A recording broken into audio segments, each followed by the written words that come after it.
In today's video, I'm going to teach you how to use Notion Web Clipper. If you've ever found an article, a research paper, or a recipe you want to keep and organize, Notion Web Clipper makes it effortless to save that page straight into your Notion workspace, so everything you need is in one place. First, let's get the extension installed.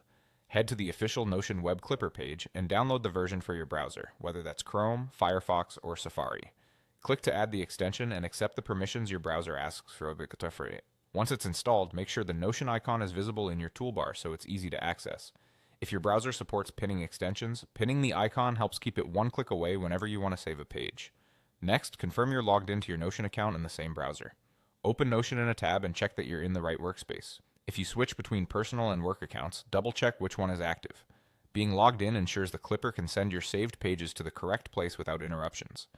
If the Clipper prompts you to log in the first time you use it, go ahead and sign in, then return to the page you want to capture. Now you're ready to clip.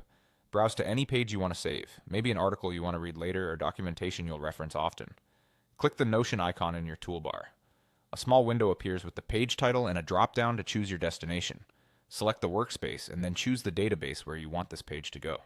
You'll typically see a default option like a private area or any databases you frequently use.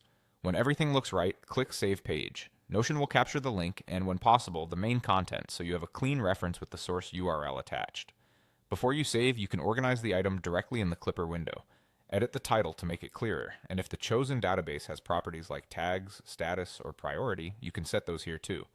This is a great moment to add context. Tag it with a topic, mark it as to read, or categorize it by a project, so it's already sorted when you open Notion later. That's it. Install the Clipper, make sure you're logged in, click to capture the page, and tidy up the title and tags before saving. With a few seconds of setup, you'll turn scattered links into neatly organized resources you can actually use.